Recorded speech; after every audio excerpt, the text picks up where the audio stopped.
الله أكبر.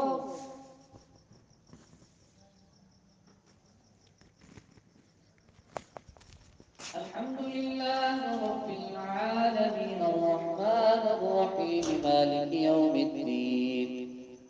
إياك نعبد وإياك نستعين. اهدنا الصراط المستقيم، صراط الذين أنعمت عليهم غير المغضوب عليهم ولا الضالين.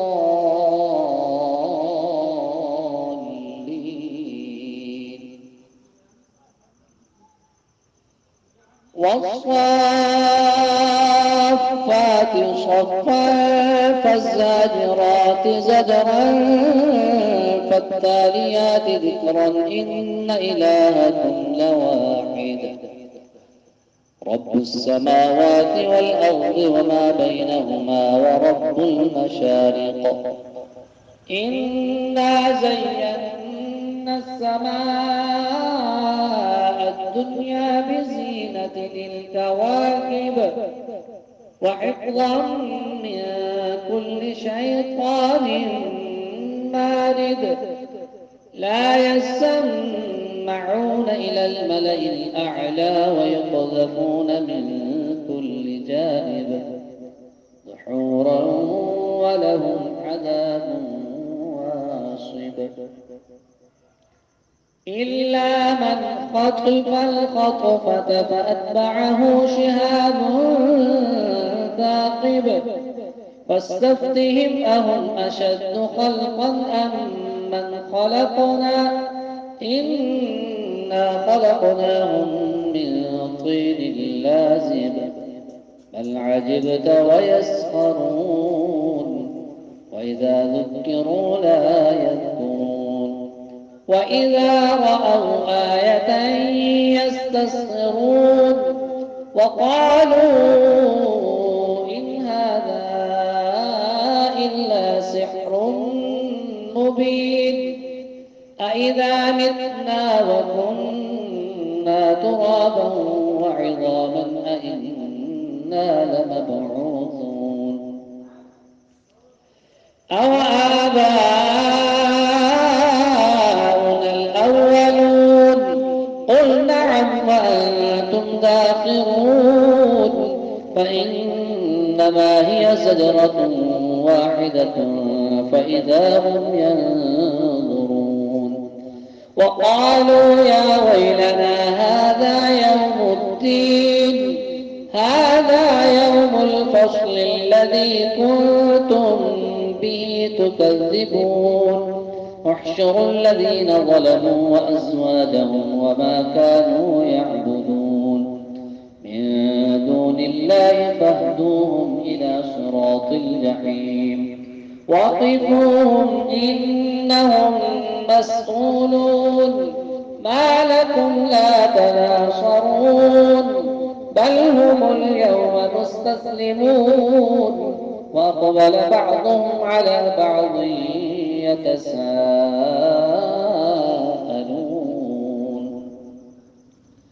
قالوا إنكم كنتم تأتوننا عن اليمين.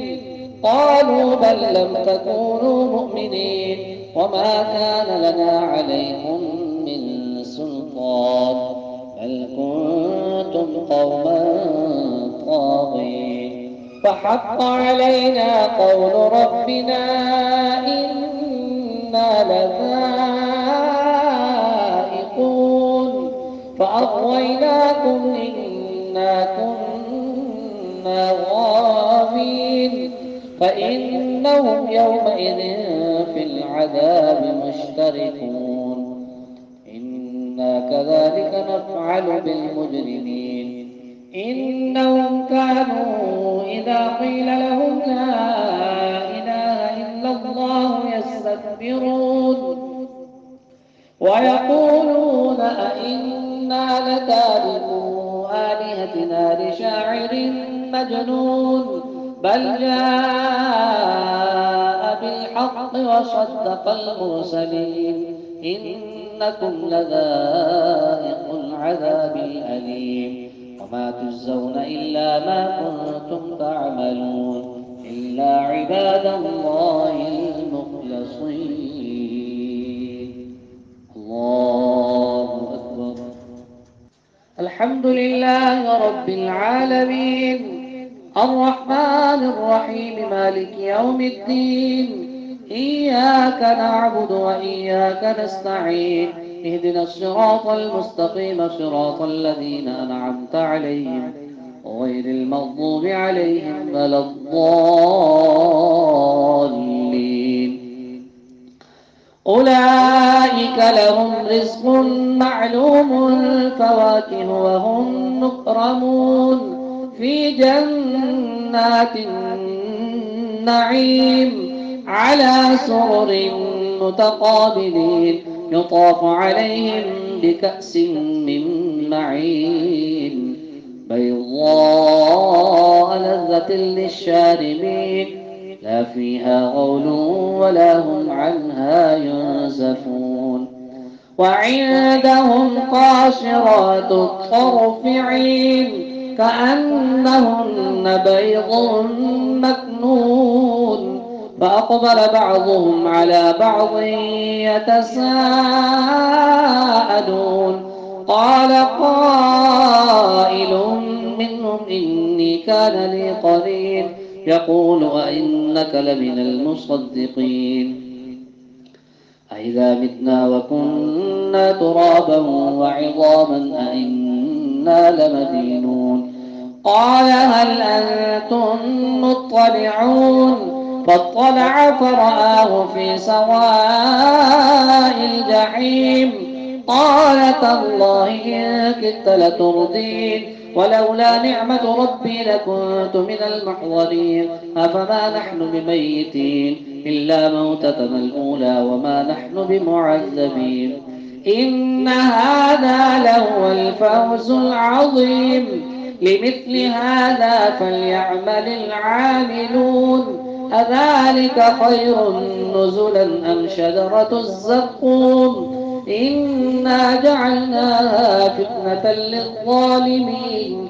إنها شجرة تخرج في أصل الجحيم طلعها كأنه رؤوس الشياطين فإنهم لآكلون منها فمالئون منها البطون ثم إن لهم عليها لشوبا من حميم ثم إن مرجعهم لإلى الجحيم إنهم ألفوا آباءهم